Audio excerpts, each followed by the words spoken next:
Welcome to Today in Space. I am your space science podcast host from the East Coast, Alex Giorfanos. We're recording here on planet Earth, and the date is November 12th.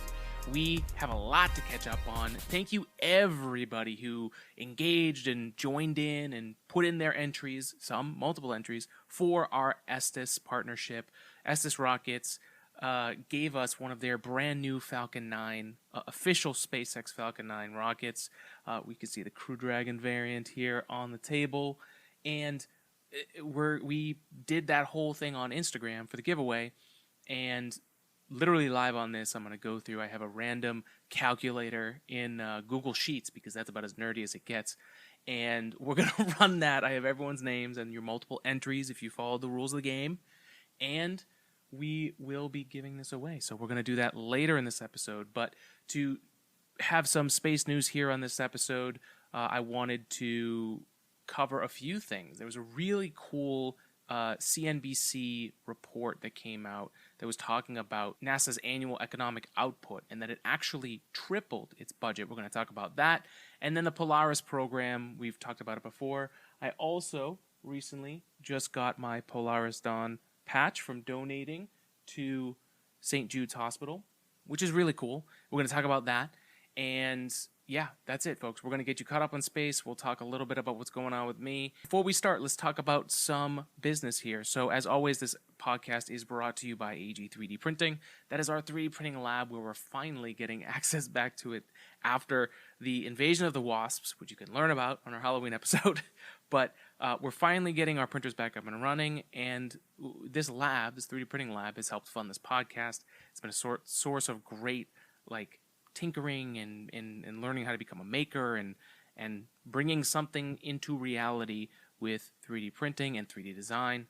And now basically we offer that service. It's helped bring this podcast to where it is today, and we offer that service to you. So if you want to bring your own idea into reality, please make sure to go check that out. Our friends over at SnapCollar were one of our first customers. We helped with the design and the early prototyping of those first designs. And now look, they have a full-fledged company. They are selling products, and we actually have a code, a link in our episode's description if you want to go check them out and help support them. They're on the early days, so they can't really offer any kind of discounts, but it's an early stage of this company that we helped a tiny portion of get off the ground, at least the idea, right? Making it real so that my friends over at SnapCollar could take the jump into becoming a company and selling a product. So the first one's out. This link will help support them if you click that. It solves a problem for collared shirts where, after a while they wrinkle, and then it's a whole process to get them straight and to the right structure, the whole reason why you made a collar in the first place. So their product helps solve that problem, and it makes a great gift for anyone who travels a lot, who goes to work. A lot of engineers will wear button-up shirts or polos. If you're in tech, I know that's definitely kind of a big common thing, and if you have any kind of collars, they're great. Doesn't matter what gender. This is for the collared shirt. So if you have one and you want to help keep that crisp and clean, SnapCollar is the way to go. Again, check that link in our description. And of course, we can also offer 10% off at etsysrockets.com for the model rockets. We can't do sales. It doesn't include sales. It doesn't include parachutes. And it also doesn't include engines. But if you're looking to get your first model rocket, let's say the end of this episode, it's not your name that came up on this, or maybe you missed the giveaway, we're here to help with 10% off. Use the code IN_Alex. That's IN_ALEX. And that will help you get 10% off your next model rocket. Maybe it's your first model rocket. It was really cool. One of the questions we asked was, have you ever launched a model rocket? And there's a lot of folks who, much like myself, were on kind of the edge of it. Either you had a friend that did launch model rockets and you saw it there, you got into it for a little while, but it's a great activity to just light something. It launches, right? And Estes makes all of that not only easier and more fun so you can enjoy the experience, but they also offer their engines and they help recommend safety. So you're not just launching stuff off. You can have fun and be safe at the same time. These model rockets are there. So 10% off if you go to estesrockets.com and use the code word IN_Alex. That's IN_ALEX for 10% off. Estes rockets. Thank you, Estes. Really appreciate it. And before we get back to that, let's jump into a little bit of space news. So, NASA's SLS recently was on the launch pad, brought back out in prep for the November 14th launch of Artemis 1, and then Hurricane Nicole developed off the coast, and what was originally supposed to be another rollout for a third attempt at this launch slowly became a march out to the pad for extreme hurricane winds, and the launch has gotten pushed to November 16th. Before that happened, and apparently still they're holding that launch.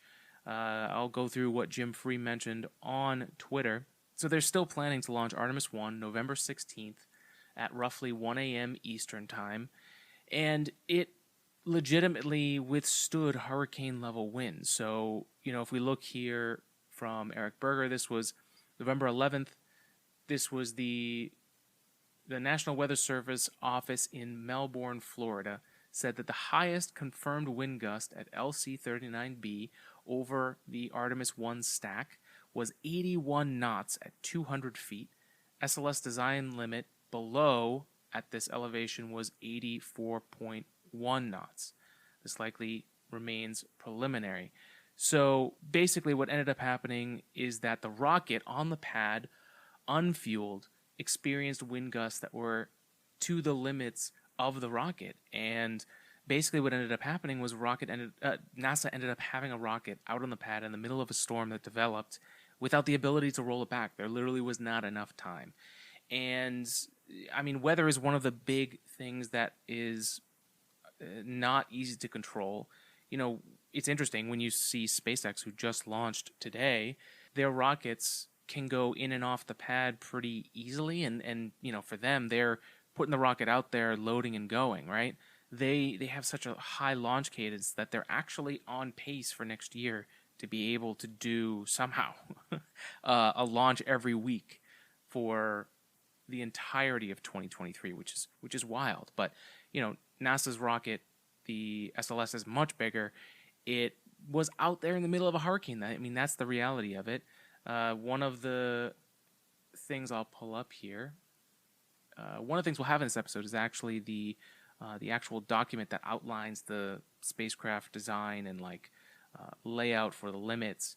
It has this peak wind profile graph here that actually talks about what they designed the rocket to withstand.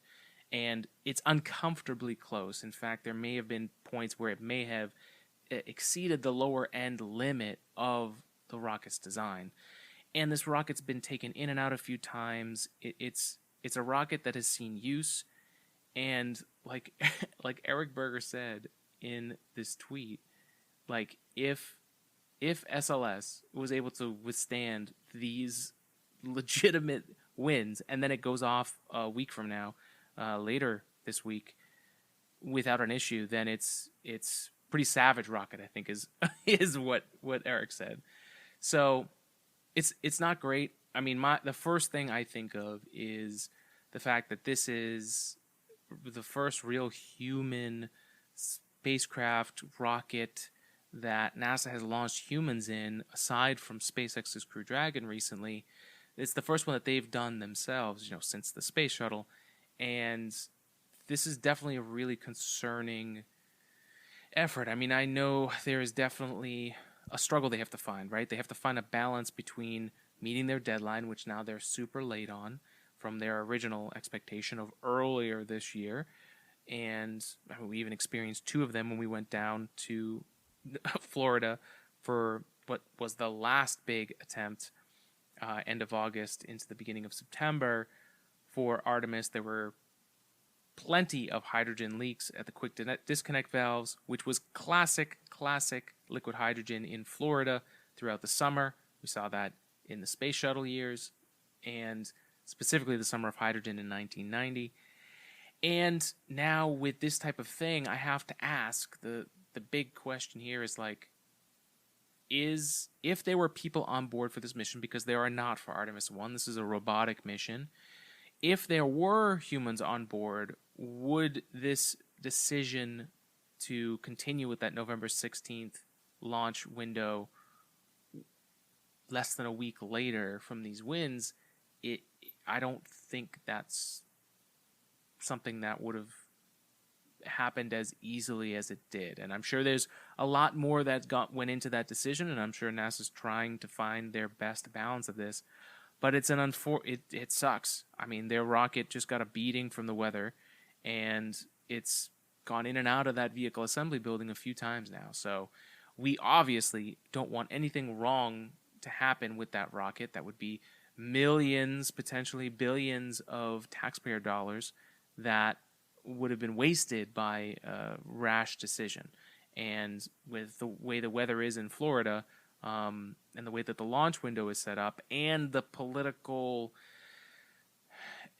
basically the point where NASA's SLS has to launch now, or else there is a very, very large risk where if SpaceX's Starship is able to go orbital and have successful data to carry through with the rest of the development of the Starship, there really is less and less of a reason every day after that happens for SLS to exist and continue to fund it. Let's take a break from the episode to talk to you about men's health. It's November, it's Men's Health Awareness Month, and I'm trying to make you aware that you are not alone. You're not the only person who's not getting their stuff together here to take care of themselves. I'm sure there's things you could work on, and part of that is having the right tools. And Manscaped is offering a huge swath of tools for all your men's grooming needs. Whether, they just released their new Persevere cologne and their Persevere body wash. Depending on what suits you, those are available. You can use code word SPACE at manscaped.com to pick that up. Or you could use the Lawnmower 4.0. That's my go-to. That's me keeping all the facial hair trimmed up. And anywhere else where I need some hair management, the Lawnmower 4.0 is there. It's got the light, the LED light, to show you where you're actually shaving so you're not getting in there blind. And for me, it's the winter. I'm thinking beard, but I don't even have it fully thought out yet, right? If I wasn't using Manscaped tools that make things simple, I probably wouldn't have even trimmed up my beard. I would have just let it grow till it became insane, and then, bring the beast back into the cage. With the Lawnmower 4.0 and everything that Manscaped provides me, it's just simple. I go to the bathroom, I take the stuff with me, I put the newspaper down and start trimming. I've actually started to enjoy it. That's one of the great things about this partnership has been, every episode coming and making sure that I'm on the show looking trimmed up and using the tool. And it's actually become something that I've enjoyed. So as we get into the deep, dark abyss of winter, make sure that you're doing yourself right by doing men's health and taking care of yourself, right? Not only so that you look good, but so that you feel good too. There's the new there's the new buff bundle where they've got this new silicone body buffer. Speaking as a guy, have you exfoliated? Have you done anything to your skin, or is it just flaking off all the time? There are a ton of things here between the Weed Whacker and the Crop Preserver. They're even selling deodorant now. Manscaped has you covered for everything, basically. So, support the podcast. Support your own health and awareness that you need to do good stuff for yourself. Use the code word SPACE, get 20% off, worldwide shipping, and get yourself right today. Manscaped, code word SPACE, anything in the store, whatever you need, go check it out and support the podcast. And do it for yourself. All right, folks, let's go back to the show. Now, that's all said with the understanding that Artemis 1 through, I believe, 5 has hardware that's being prepped for that mission that is SLS technology, that is Orion technology. So it's not as easy to just cut the program off, but if we're talking about the unfortunate way that most of space, aside from the recent last decade, NASA's budget comes from politics. It is a government agency, and that budget and how all that stuff is used is intermingled with politics, and SLS is without a doubt a political rocket. So we'll see what happens. I mean, all that being said, I wish the NASA team that's working on both SLS and Orion I want for all of their sakes and for all of our sakes for this rocket to go off successfully. It's not a bad thing for the U.S. to have the Mega Moon rocket SLS, the Falcon 9, which obviously we've seen and the whole last episode we discussed the revolutionary nature of a rocket like the Falcon 9, that's reusability has changed the future of the space program to the point where China may even be discussing the potential of making their next Long March rocket reusable, which would be great given all of the lack of safety they take in managing the entire lifetime of their rockets, because they will let them fall freely, uncontrolled from the sky once they launch things into space.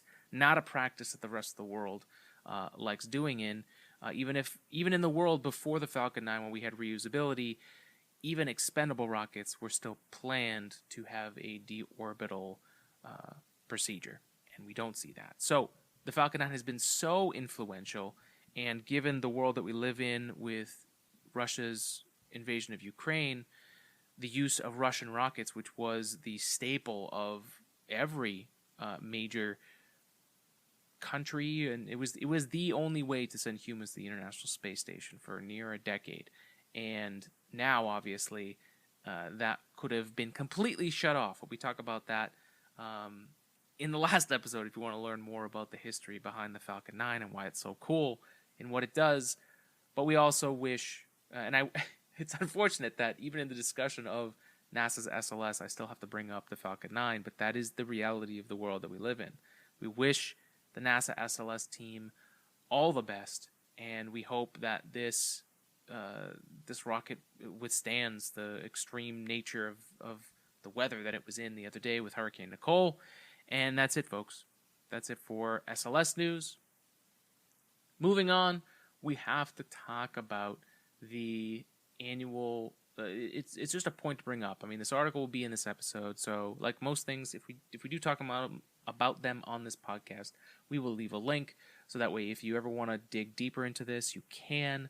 We're just trying to give you the bullet points and a bit of a take on it in case you're brand new to this stuff. So this article from Michael Sheets at the Sheet Tweets, he's a great reporter on space stuff. He put together this article. This was published on October 27th. NASA says its annual economic output is triple the agency's budget. And so the key points here: NASA released findings from an impact review which found the U.S. Space Agency's economic output is 3 times the size of its annual budget. We're trying to point out just how penetrating and almost incalculable this agency's economic impact is, the NASA Administrator Bill Nelson told CNBC. The report found that NASA's work in fiscal year 2021 generated an economic output of $71 billion. So the original budget was $23.3 billion. Now, what government program do you know can take its budget and then triple the output of that for the benefit of U.S. taxpayers and just the country itself? And the picture, aptly so, has NASA astronauts in SpaceX Crew Dragon outfits in front of where they would be loading into the Falcon 9 Crew Dragon, like we have right here. And it's a really incredible thing that the Falcon 9 and the Crew Dragon have re-enabled America's abilities to send our own astronauts on our own rockets and spacecraft to go to the International Space Station. And for such a long time, the reasoning is that it was too expensive to put the money into a program. Let's just pay millions of dollars per seat for an astronaut to go up with the Russians on the Soyuz system. And then now they invested in SpaceX and don't get me wrong, they also invested in Boeing and trying to get the Starliner, one of those, to re-enable our ability to go into space. I mean, the timing, the fact that this was able to happen right when we could have potentially lost our ability to launch humans into space if we didn't have the Crew Dragon or another spacecraft to take over when the Russians took the Soyuz away from the world. And not only did we get that back, it tripled the output. So it's amazing how just a little bit more investment into something can have so many more returns. But if you're pinching pennies and don't really have a plan, it can actually cost you way more in the long run.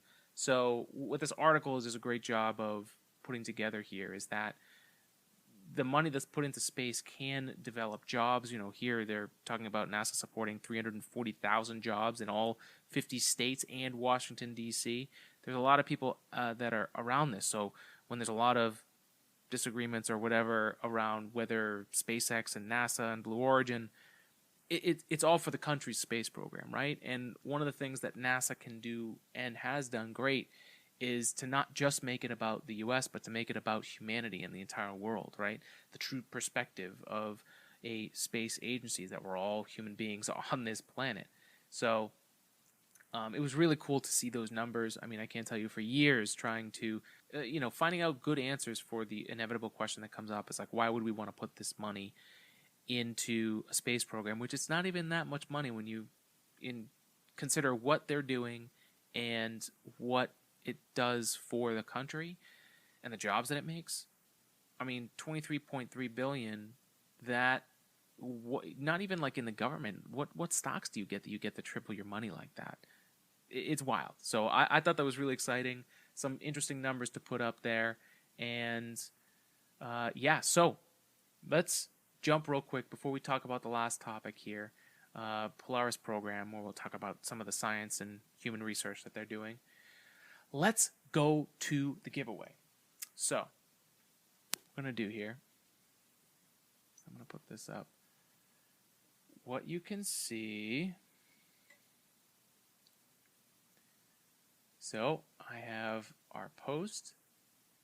Again, very engineerdy here, using Excel, just like we did in my spacecraft design class, where we planned a mission to Mars. We had like just tabs of all the different subsystems and stuff. But regardless, my point is, I'm doing this in Excel.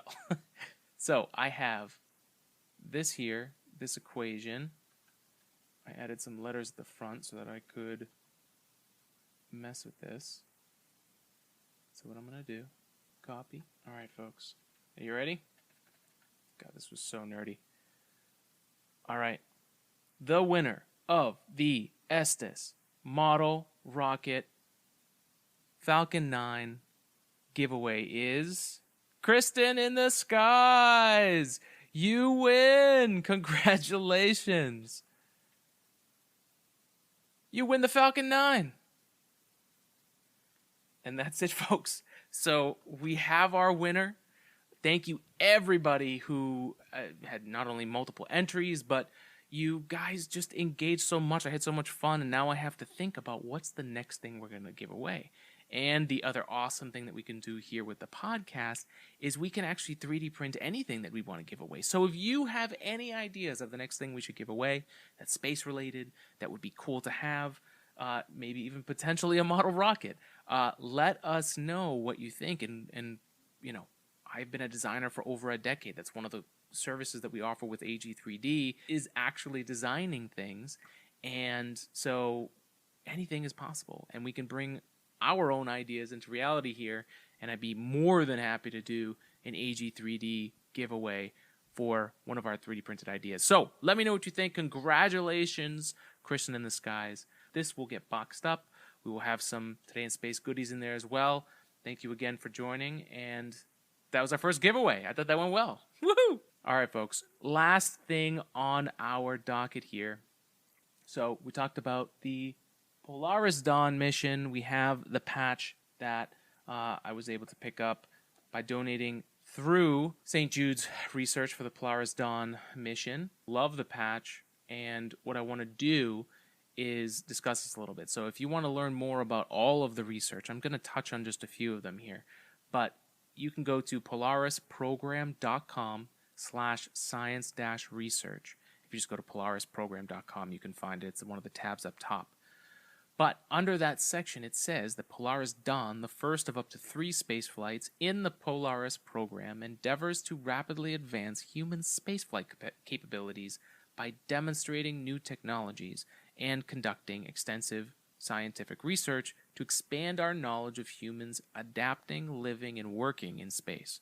The 38 selected projects from 23 partner institutions are designed to advance both human health on Earth and future long-duration spaceflights.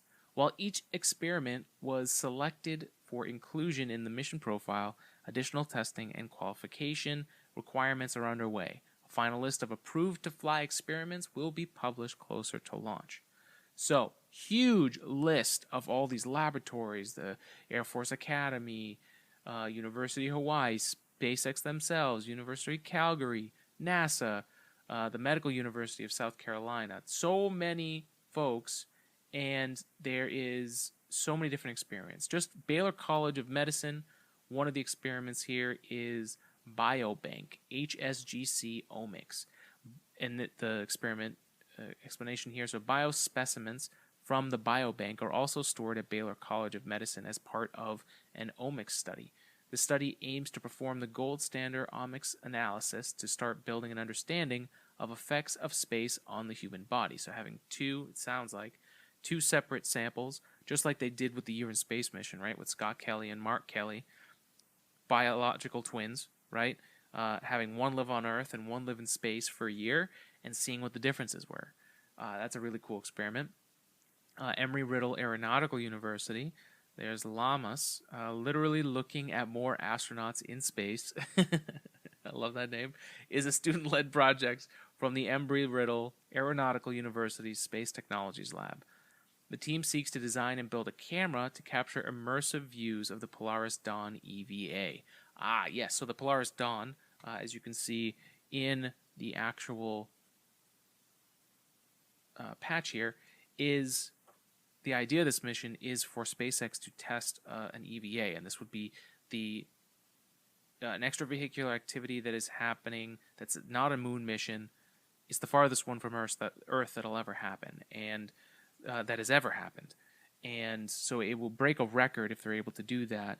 But also, this is next level. NASA just got 4K on the International Space Station, right? So there's probably a whole bunch of stuff from a technology-wise, maybe camera, maybe software that can help with dealing with the extreme views in space, right? Extreme darkness, extreme brightness. That could be really interesting. All right, moving along, there is NASA. So one of the missions they want to do is occupant protection. Launching into space and returning to Earth causes the human body to undergo substantial forces. The spacecraft's seat and respective restraints, spacesuit and vehicle dynamics, determine the forces astronauts are exposed to. Sex, age, anthropometry, and spaceflight deconditioning are just a few of the characteristics that play a role in how well these loads are tolerated. This study aims to identify the injury risk based on all of these factors. That information will be used to assess future risk of injury and develop mitigations. So that's really cool, learning how the body, depending on the various different organs that you may have inside of you, how that deals, how you deal with the forces of space. Because if you're going to talk about like natural organic humans, we're probably not supposed to be in space. So we're building technology and engineering around us to allow us to do that.